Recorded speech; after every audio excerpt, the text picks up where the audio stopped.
When Expo and I traded Jeeps for 2 weeks so I could try to fix error 1391 for him, it had the unintended side effect of getting him addicted to the manual transmission, which before this, he hadn't driven for more than like 2 hours.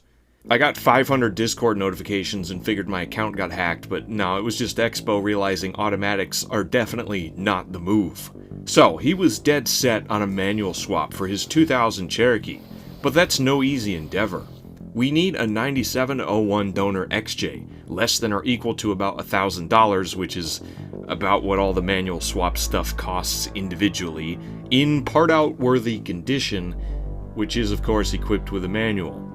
Talking with him about the logistics of the manual swap, I noted I also need a parts donor Cherokee to OBD2 swap my Comanche. A 1996, that is, and only that year, would work to convert the entire electrical system of this truck from Renix to a more modern and modifiable operating system without having to do a full 97 Plus conversion, which is arguably kinda sacrilegious. If we were to, hypothetically, find a 1996 4-liter manual XJ meeting all the aforementioned requirements, he could take all the manual stuff out of it, and I could take all the OBD2 stuff. It would be the most efficient way possible for us both to get everything we need for our goals. But he put me back in reality for a minute. He said, Waymid, do you have any idea how hard it's going to be to find specifically a 1996 Cherokee base model that has a 4-liter, is a manual, is 4-wheel drive, that is rusted out for dirt cheap in a marketplace radius for southern Wisconsin? In the time I have 1 week off for college spring break, do you understand how unlikely this all is, and how rare that exact spec of Cherokee is? Well, yes, as a matter of fact, I do. There were 254,175 XJs made for the 1996 model year. We can assume about 3/4 of them were sport or base models, and likely about 3/4 of those were 4-liter equipped. Because we're talking about the late-ish 90s, the automatics were starting to become way more common, so based on, just what I've seen in the wild, I would say probably only around 20% of these would have been manuals. Throw in 4-wheel drive and you can cut that number in half to end up with about 14,297 qualifiers. Of course, it has been 30 years since 1996. Oh god. But they don't call me the obtainer of rare antiquities for nothing. I found one listed in neighboring Minnesota for $700, and suddenly the chase was on. The only worrisome thing about this one is it doesn't run, and I kinda realized if I'm gonna be putting everything from this Jeep in my MJ, I kinda wanna make sure it all works. So a non-running donor would be risky, but knowing how rare this exact specific Cherokee is, I couldn't pass up the opportunity. I messaged the seller and found out I was 5th in line. 5 other people were after this thing before me, and just like that, it sold immediately. Damn. Except no, because literally the next weekend, that same Jeep reappeared for double the price in Eau Claire, Wisconsin. This guy bought the thing, dragged it to his house, did absolutely nothing to it, and tried to pawn it off for a quick profit. Of course, it would go to some asshole like this and not people who would actually use the thing. So I messaged this guy and I was like, I still want this Jeep. We can rent a tow dolly and come drag it back home. We are in way over our budget at this point. This guy told me a ton of other people were all over it too. So we had like a 2-day window to get up there. But then another one popped up. Yes. Another identical 1996 4-liter manual 4-wheel drive SE in part-out condition. It was even also a 2-door for $200 less in Iowa. And this one runs and drives. We could just drive it back home instead of messing around with towing, and in doing so verify the entire drivetrain works before we put it all in other Jeep. So I told the Eau Claire guy to go f*** himself, we're going to Iowa. On the way there, I received notification that apparently, somehow, the back window glass shattered. The seller felt really bad about it and knocked an additional $200 off, unaware that we couldn't care less about the back window. We showed up, thoroughly inspected it. Expo paid cash in full. We fed Dave and headed right back home with our new XJ.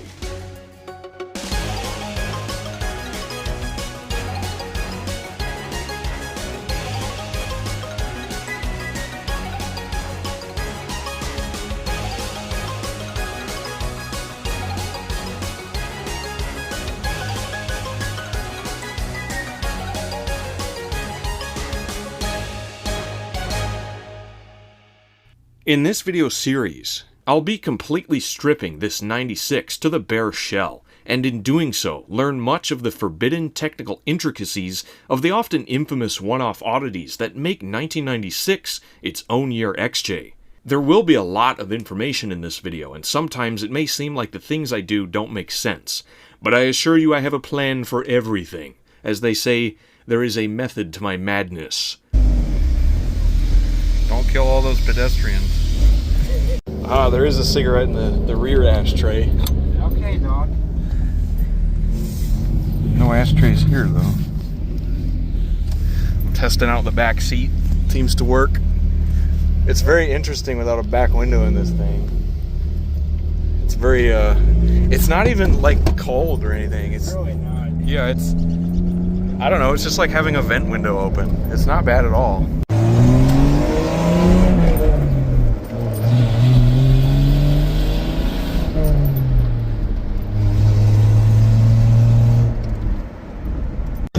So what do you think of the steering wheel itself?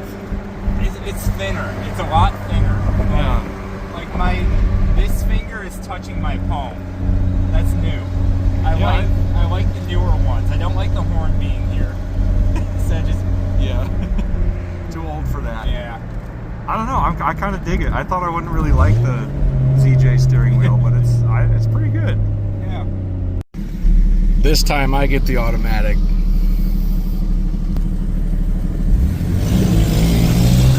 Dude. Where's he at? He's gone. He's gapped. No, I'm sure he could have done a lot better if he had more experience driving stick.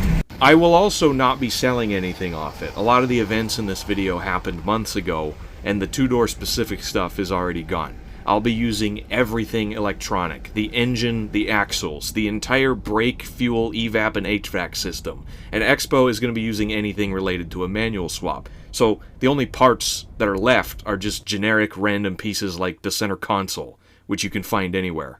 Expo bought this Jeep for me, effectively hired me to do a manual swap, and the 96er was payment. In case you are unaware, I have the 97 Plus manual transmission swap completely documented in its own playlist.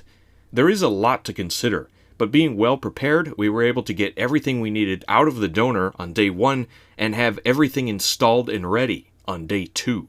The only two essential pieces from this Jeep that won't work in Expos is the clutch pedal, which is unique to 95 and 96 because they use the old style clutch hydraulics with the new style brake booster, and the ECM. Obviously a 96 engine computer isn't going to run a 2000, so we had sus program a computer for Expo and ship it here, but it wouldn't arrive for like another week. So in the meantime, I let him borrow the ECM from my 01 XJ, which will run a 2000, and I just put his automatic ECM in mine so I could at least move the Jeep around. Before we tore it apart, we performed any necessary tests we could think of. The engine had over 140 psi of compression across the board. Well, there is only 102,000 miles on this poor thing, making it the lowest mileage vehicle I've ever owned. It has a muffler. Okay. I love that old buzzer.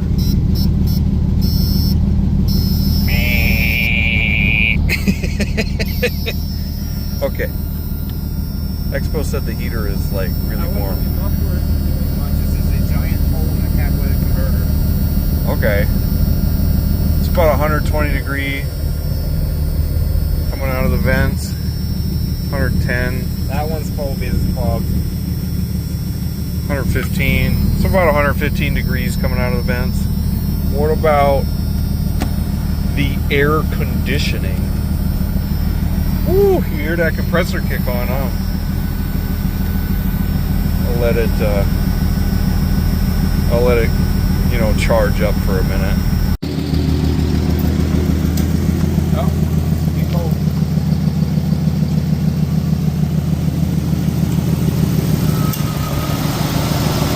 Okay, the fan works.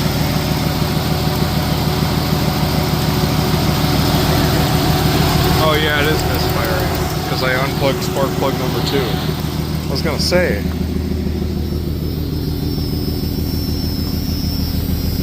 We got 70. Okay, so outside air. I like how we just don't have a spark plug and the OBD2 doesn't even notice. Wait, what? Oh, you unplugged it? Yeah, it has OBD2. Look at where the port is. That's wild to me. What is this nonsense? Whatever.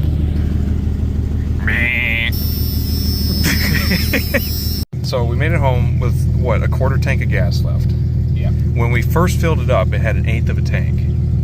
So, like 13% of 20 gallons is 2.7. No. And we put exactly 14.5 gallons in it. Yeah.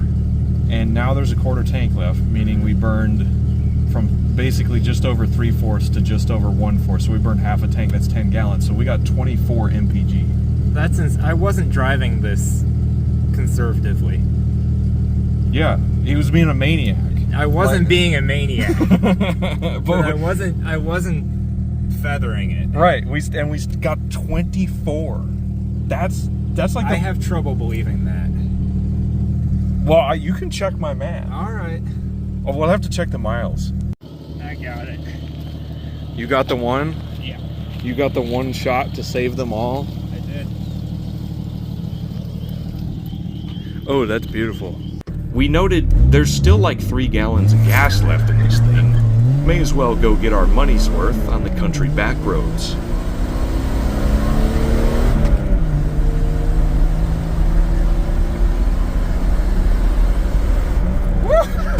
Oh, shit. I definitely felt weightlessness. Yeah. We didn't leave the ground, but... Wow. Icky bangs! Bunny!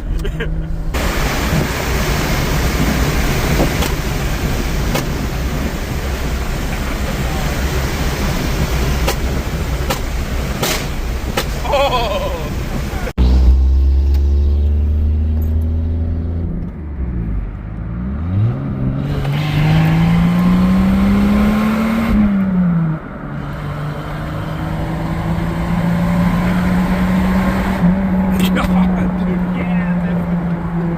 Holy shit! This is the fastest XJ I've ever been in. Like, no questions asked.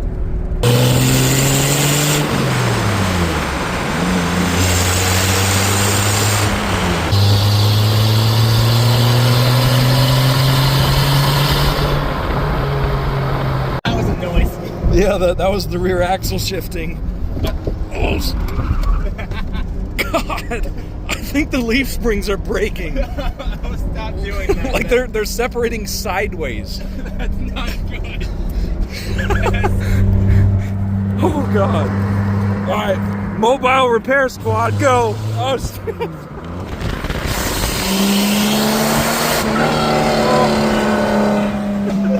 Okay, never mind. I'm not going out there.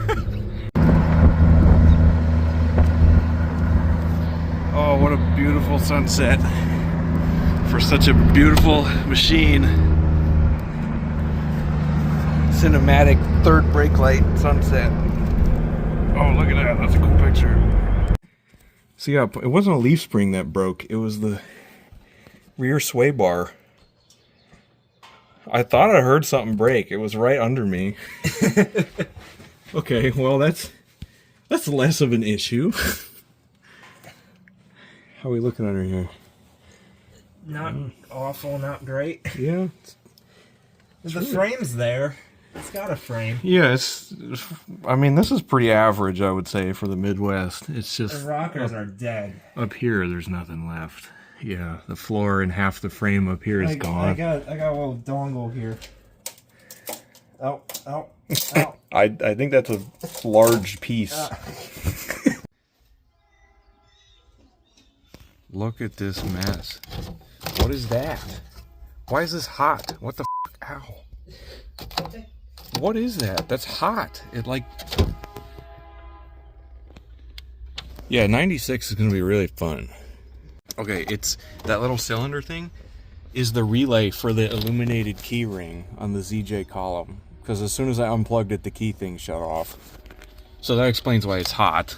because it's been on for like 30 minutes. So the OBD2 port just screws onto this little tab here. The windshield wiper delay thing is just Velcroed still. I don't know what this is. It was just unplugged. And then whatever the hell this box is has these plastic nuts on either side that just screw onto studs. You can just unscrew them by hand. You don't need a socket or anything. You might remember from a previous installment, I grabbed a 96 full cluster from a junkyard a while back in case the 96 donor I ended up with didn't have one. And that paid off, because this one, being an SE, just has the dummy lights, so we better make sure all the gauges read good too. Still, barely. Oh, it didn't break. That's annoying. But now I can get the cluster out. Okay, do you think the tachometer will work? Yes. It's still angry. That's a good sign.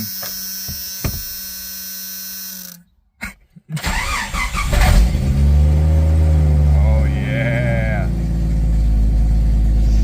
Look at oil pressure because the sensor's not plugged in. And the voltmeter works. Well, and the fuel gauge is accurate. We'll have to see if temperature works.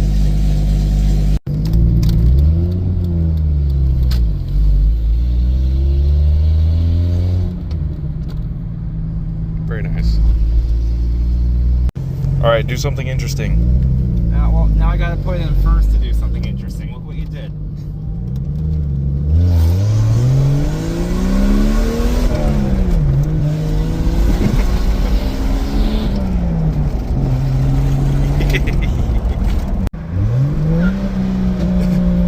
Nice.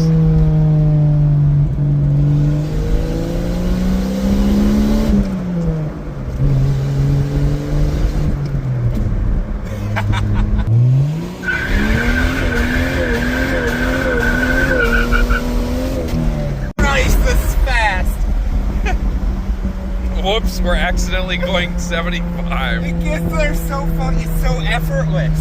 It's raining thumbtacks. That's fine.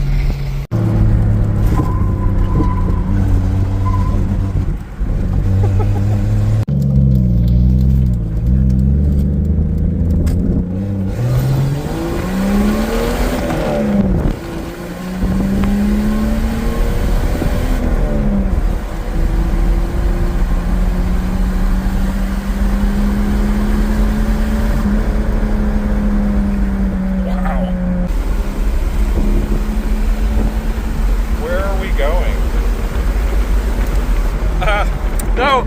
All the thumbtacks flew out. They're everywhere now. Fuel lights on. Uh-oh. It's gonna explode. James, you were right. Just start heading back then. Yeah. Yeah, let me practice. You can't really rev it. Oh. Too much clutch.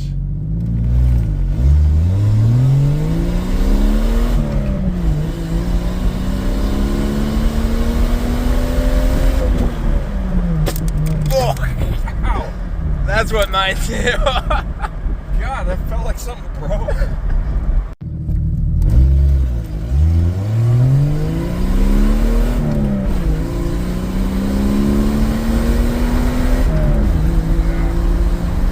You gotta shift it like right.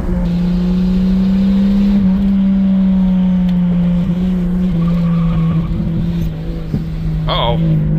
The engine just cut out for a second there. I think we're really low on gas.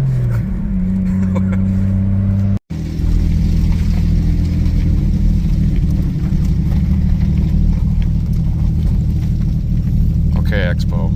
Yep. I think this very well may be the last time this Jeep ever runs. Yep.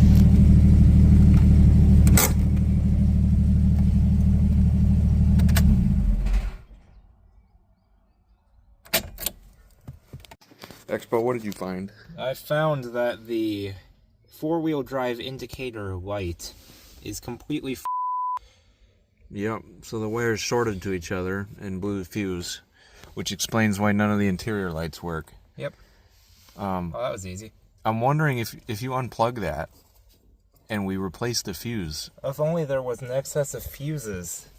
Yeah, there. If only we had some sort of a stockpile of extra fuses somewhere. So I found fuse 14 is a 5 amp, and it was blown. So I'm gonna try putting another 5 amp in here, and we'll see if we can get the backlights. No, still nothing? Did it instantly blow the fuse? Oh, yeah, it did.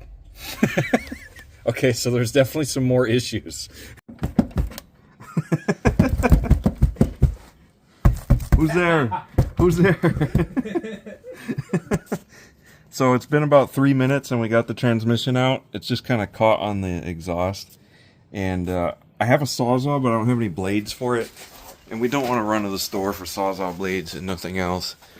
So I figured I have to take the exhaust off anyway to get the engine out.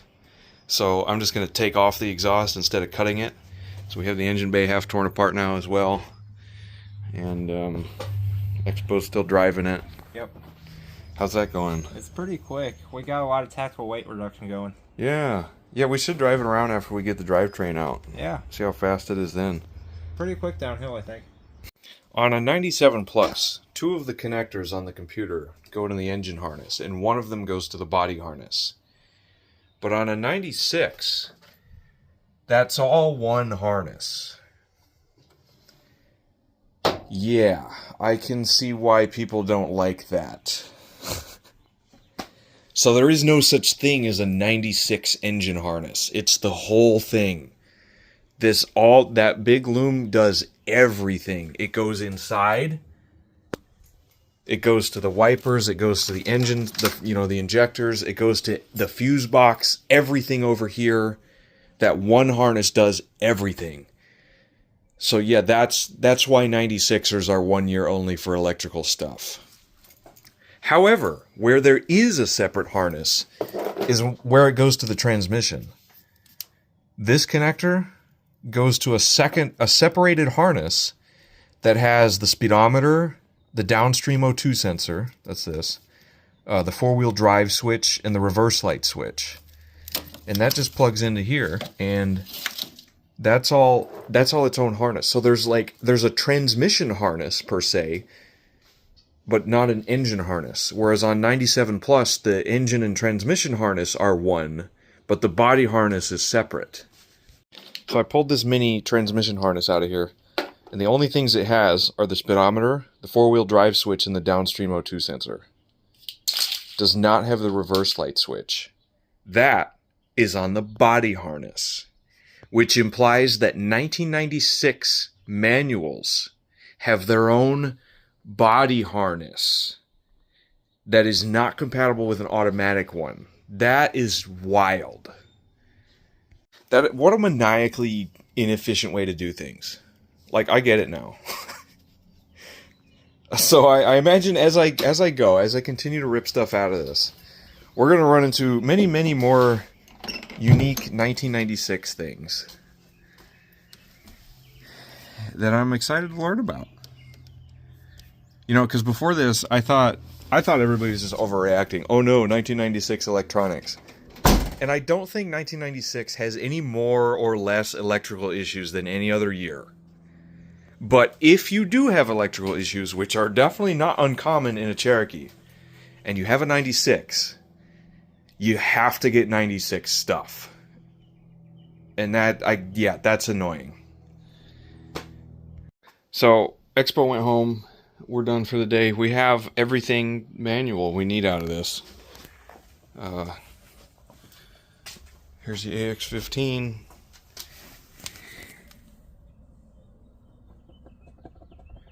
It's definitely not the best, but it feels great. Could use a refresh, but there's only 100,000 miles on it. It's got another 200,000 to go before any sort of major issues happen. So when he gets back, we'll complete his manual swap, and then I will continue gutting everything out of this. I found this IED in the glove box. the light on it flashes every now and then, like it's got batteries in it, some sort of tracker. I don't want to be tracked by State Farm.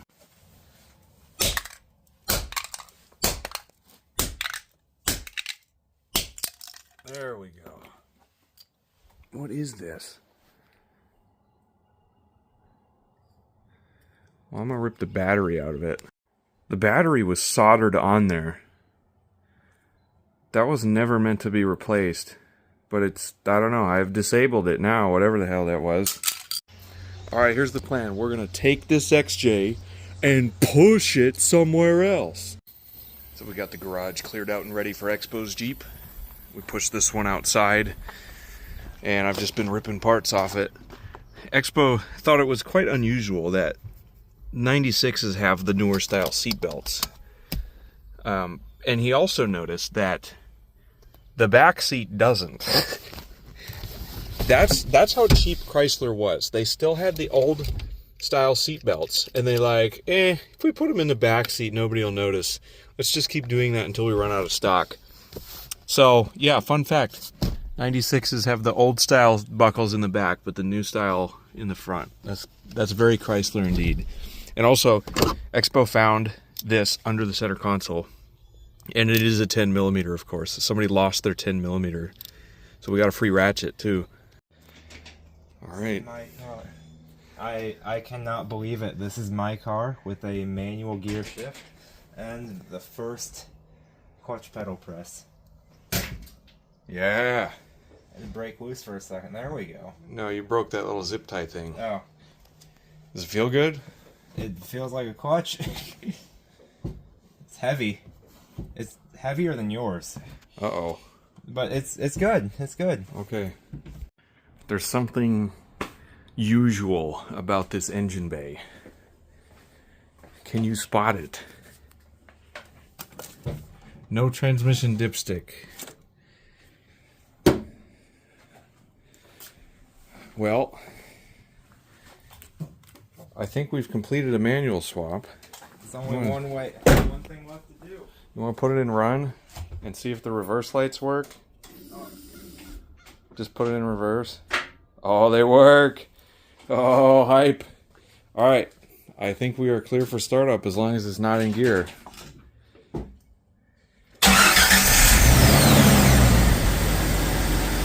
Well. Does it go backwards?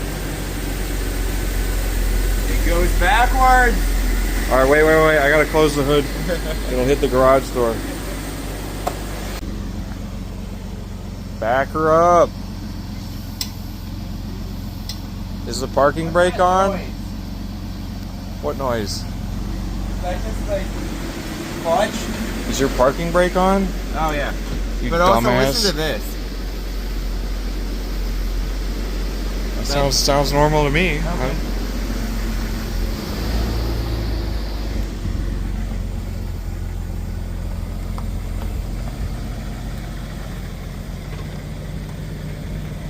Wow.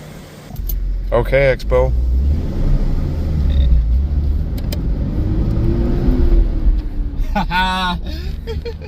Unbelievable. Oh, it's a four-way, isn't it? No, that was a three-way stop. You're good. Upshift light. Upshift light, yeah. I stand by what I said about engine brake being stronger on this than the 96 because you can tell, especially once you get past about 2000. Huh. You like those 355s? Yeah, I do. I'm very happy about 355s. Oh, it feels good, dude. Even over here, it feels good. 55.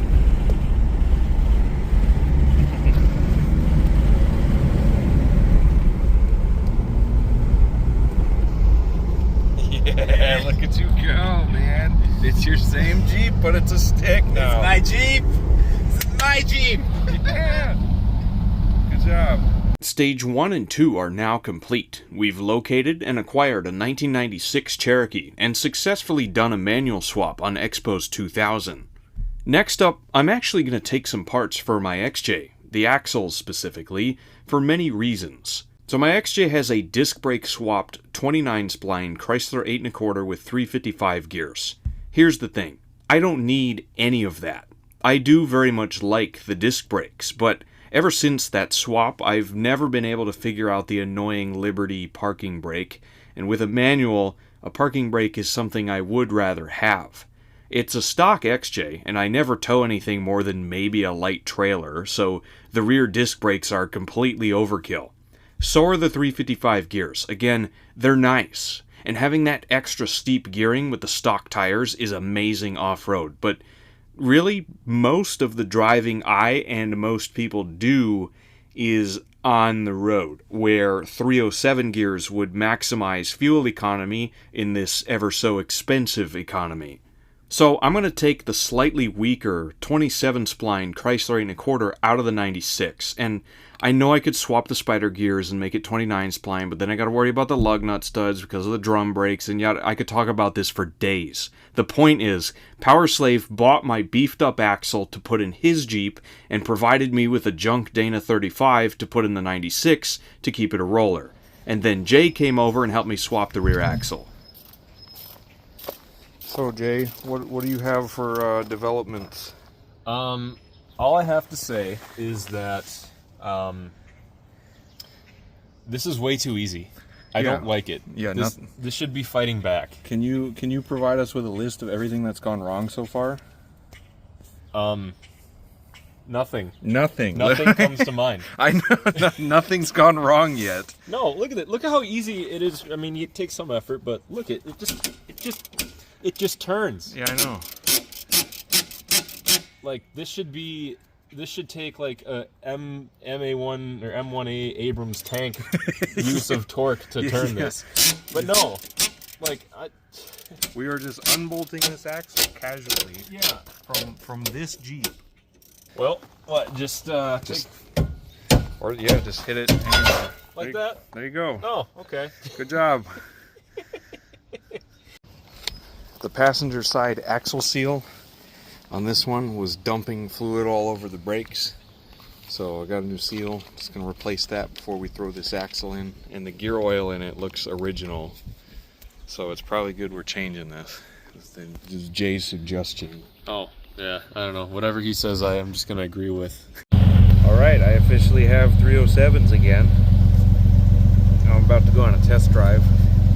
I'm also keeping these tires because they have way more tread on them than those shitty marketplace ones I got.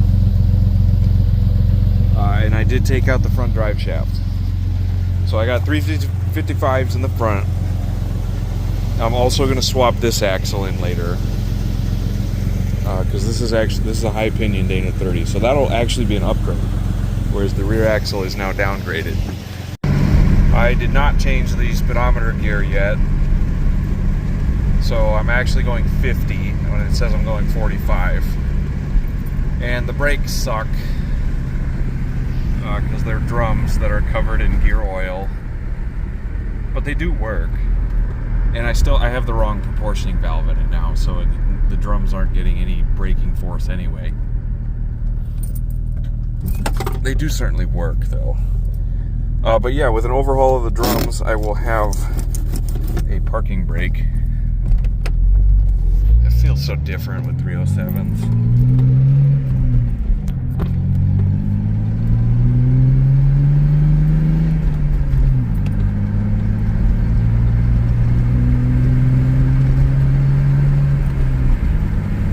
And I'm still using Expo's automatic computer right now, so it's still very confused.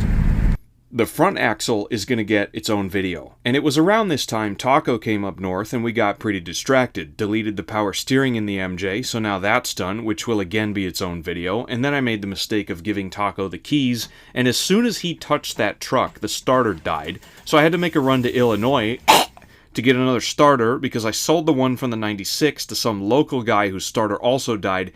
Oh, and my dad got an LJ. He came up north with it, I drove it with him back to Florida, and then flew back home, ripped the leaf springs out of the Comanche, and carted them and the trailer hitch to Oklahoma with Power Slave, who bought the blue truck from Steiner. We put a bed on it, and then I went to Texas, met my long-lost sister I never knew existed, swapped a heater core for Trinidad and blew up his engine by putting shitty Melling lifters in it, straight-shotted the entirety of Interstate 35 in 2 days to get back home just in time for a new job, which I am now working at full-time.